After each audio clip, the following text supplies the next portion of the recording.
Hi friends, నేను మీ సీతామహాలక్ష్మి. ఈనాటి కథలకి స్వాగతం. ఈరోజు మనం బ్రహ్మదేవుడి పాటలు అనే చందమామ కథని చెప్పుకుందాం. వెనకటికి ఒక విద్యావంతుడైన బ్రాహ్మడు ఉండేవాడు. ఆయన దగ్గర ఒక శిష్యుడు ఉండేవాడు. ఈ శిష్యుడు చాలా చురుకైనవాడు, ప్రతిభావంతుడు. గురువు దగ్గర సకల విద్యలు నేర్చుకోవటమే కాక గురువుగారు తరచూ తీర్థయాత్రలకు వెళ్ళినప్పుడు వారి కుటుంబాన్ని కనిపెట్టుకుని ఉండేవాడు. ఇట్లా ఉండగా గురువుగారి భార్య గర్భిణిగా ఉండి ప్రసవం అవుతున్నది. ఇరుగు పొరుగు అమ్మలక్కలు పురుడు పోస్తున్నారు. శిష్యుడు పురుటిగది బయట కూచున్నాడు. ఇంతలో అక్కడికి బ్రహ్మదేవుడు వచ్చి పురుటిగదిలోకి వెళ్ళబోయాడు. ఎవరికీ కనిపించని బ్రహ్మను శిష్యుడు చూడగలిగాడు, కానీ గుర్తించలేదు. ఎవరు నువ్వు? లోపలికి వెళ్ళటానికి వీల్లేదు. లోపల మా గురువుగారి భార్య ప్రసవిస్తోంది అన్నాడు శిష్యుడు. అందుకనే నేను లోపలికి వెళుతున్నాను. భూమి మీద పడకముందే నేను ఆ బిడ్డ నొసటన రాత రాయాలి. నేను బ్రహ్మదేవుణ్ణి అన్నాడు బ్రహ్మ. ఏమని రాస్తావు? చెబితే గాని లోపలికి పోనివ్వను. నువ్వు బ్రహ్మవైతే నాకేమీ ఎక్కువ లేదు అన్నాడు శిష్యుడు. నాకు నీతో మాట్లాడే వ్యవధి లేదు. అదీగాక నా రాత ఎవరికీ ముందుగా తెలియకూడదు అన్నాడు బ్రహ్మ. అయితే నువ్వు లోపలికి వెళ్ళటానికి వీల్లేదు అన్నాడు శిష్యుడు మొండిగా. ఏమి రాస్తానో నీకు చెప్పగలను గాని నువ్వు మళ్ళీ ఎవరికైనా చెబితే తల పగిలి చేస్తావు అని బ్రహ్మ శిష్యుణ్ణి భయపెట్టాడు. నాకదంతా తెలీదు. నువ్వు రాసే రాత ఏమిటో చెప్పి మరీ లోపలికి వెళ్ళు అన్నాడు శిష్యుడు. అయితే విను. ఈ సంగతి ఎవరికన్నా చెప్పావో నీ తల బద్దలవుతుంది. మీ గురువుగారి భార్యకు మగపిల్లవాడు పుట్టబోతున్నాడు. బతికి ఉన్నంత కాలము వాడికి మూటెడు ధాన్యము, ఒక ఆవు మాత్రమే ఉంటాయి అన్నాడు బ్రహ్మ. అంత దరిద్రమా? ఒకరికి పెట్టుకునేటందుకు చేసుకునేటందుకు ఏమీ లేదా అన్నాడు శిష్యుడు. చేసుకున్న వారికి చేసుకున్నంత, అది వాడి కర్మ. నేనేం చేయను అన్నాడు బ్రహ్మ. పోనీ అవైనా తీయకుండా ఉంటాయా అన్నాడు శిష్యుడు. తీయకుండా ఉంటాయి అంటూ బ్రహ్మ పురుటిగదిలోకి వెళ్ళాడు. మరి కాసేపటికి పురుటిగదిలో నుంచి పుట్టిన పిల్లవాడి ఏడుపు వినిపించింది. కొన్ని సంవత్సరాలు గడిచాయి. గురువుగారి భార్య మళ్ళీ కనటానికి సిద్ధంగా ఉంది. గురువుగారు ఎప్పటిలాగే తీర్థయాత్రలు చేస్తున్నాడు. శిష్యుడు మటుకు యథాప్రకారం పురిటిగది బయట కాపలా ఉన్నాడు. మళ్ళీ బ్రహ్మదేవుడు వచ్చాడు. శిష్యుణ్ణి చూశాడు. నువ్వింకా ఇక్కడే ఉన్నావా అన్నాడు. ఉన్నాను స్వామి. ఈసారి ఏం బిడ్డా, మీరేమి రాత రాయబోతున్నారు అని అడిగాడు శిష్యుడు. అదంతా నీకనవసరం. నన్ను లోపలికి పోనీ అన్నాడు బ్రహ్మ. చెప్పందే లోపలికి పోవటానికి వీల్లేదు అన్నాడు శిష్యుడు. చేసేది లేక బ్రహ్మ చెప్పేశాడు. ఈసారి పుట్టబోయేది ఆడపిల్ల. దానికి పెళ్లి గీత లేదు. రోజు ఏదో ఒక పెళ్లి సంబంధం మాత్రం వచ్చి తిరిగిపోతూ ఉంటుంది అన్నాడు బ్రహ్మ. శిష్యుడికి చెప్పరాని కోపం వచ్చింది. కానీ ఏం చేస్తాడు? బ్రహ్మ రాతకు అడ్డం ఏముంది? ఈ సంగతి ఎవరితోనైనా చెబితివా నీ తల పేలిపోతుంది అంటూ బ్రహ్మ పురుటిగదిలోకి వెళ్ళాడు. ఇది జరిగిన కొద్ది కాలానికే శిష్యుడు గురువుగారి దగ్గర చదువు పూర్తి చేసి స్వగ్రామానికి వెళ్ళి పెళ్లి చేసుకుని ఒక ఇంటివాడైనాడు. కొన్ని సంవత్సరాలు గడిచాయి. శిష్యుడికి ఎప్పుడు తన గురువుగారి పిల్లలకు బ్రహ్మ రాసిన రాతే జ్ఞాపకం వస్తూ ఉండేది. దానికి ఏదైనా ప్రతిక్రియ లేదా అని ఆలోచిస్తూ ఉండేవాడు. కానీ బ్రహ్మ రాతకు తిరుగు చేయటం ఎట్లా? ఆ రాత ప్రకారం జరిగితే పాపం ఆ ఇద్దరు పిల్లలు నిష్కారణంగా నాశనమైపోతారే అని శిష్యుడు ఎప్పుడూ విచారిస్తూ ఉండేవాడు. అట్లా విచారిస్తూ పోగా శిష్యుడికొక గొప్ప ఆలోచన తట్టింది. అతను వెంటనే గురువుగారి గ్రామానికి ప్రయాణం కట్టాడు. గురువుగారు ఆయన భార్య చనిపోయి కొద్ది కాలమైంది. గురువుగారి అబ్బాయికి వివాహమైంది. అతను పౌరోహిత్యం చేస్తూ పొలం చూసుకుంటున్నాడు. ఎంత కష్టపడి పనిచేసి ఎంత సంపాదించినా బ్రహ్మ రాత ప్రకారం అతనికి దొడ్లో ఒక ఆవు, ఇంట్లో మూటెడు గింజలు తప్ప మరేమీ మిగలటం లేదు. గురువుగారి పిల్లకు యుక్త వయస్సు వచ్చింది. కానీ ఆమెకింకా సంబంధం కుదరలేదు. ఎంతమందో వచ్చి చూసిపోతారు కానీ ఒక్కరూ పెళ్ళాడరు. ఆ పిల్లకు పెళ్లి కానందుకు వదిన రోజూ ఆ పిల్లను తిట్టుతున్నది.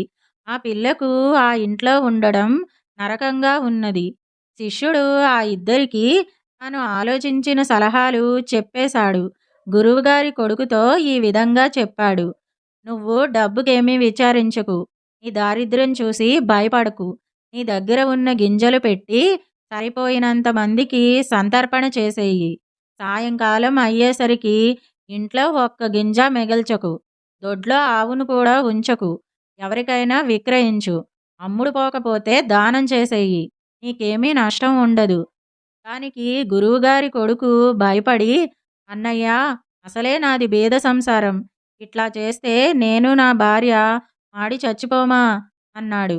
నా మాట నమ్మి నేను చెప్పినట్టు చెయ్యి. చేతనైతే రోజు నేను చెప్పినట్టే చెయ్యి. నీకేమీ నష్టం కలగకుండా నేను చూస్తాను. కావలిస్తే నేను నీ ఇంట్లో కొంతకాలం ఉండి నా మాట నిజమని రుజువు చేస్తాను అన్నాడు శిష్యుడు.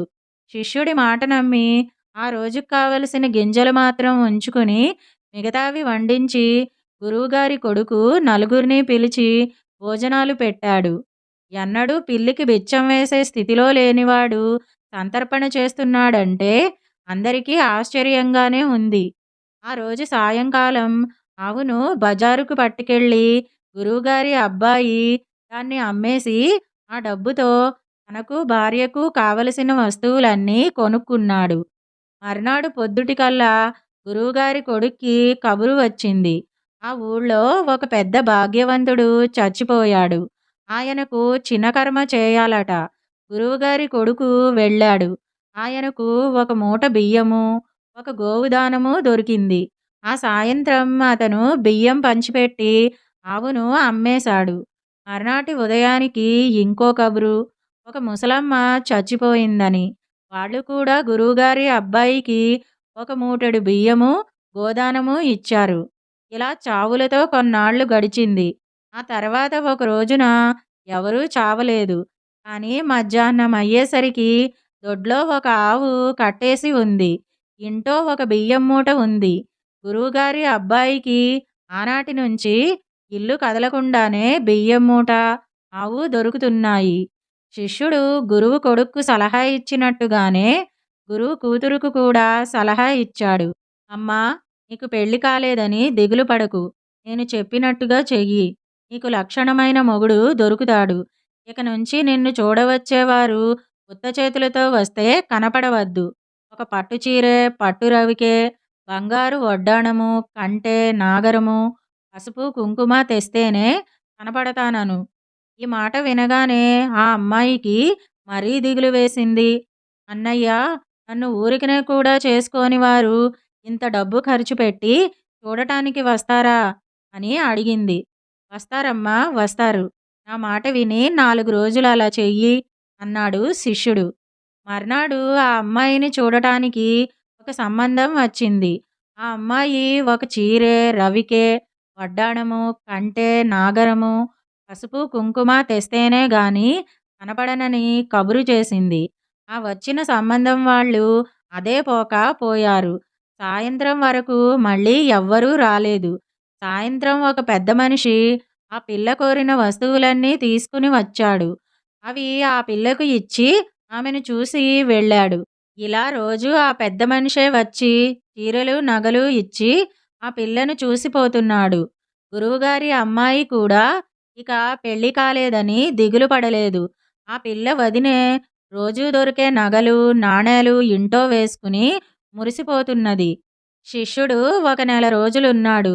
అతని సలహా ప్రకారం చేయటం వల్ల తన గురువుగారి పిల్లలిద్దరి సమస్యలు పరిష్కారమై వాళ్ళిద్దరి జీవితాలు ఒక ఒడ్డున పడ్డాయి.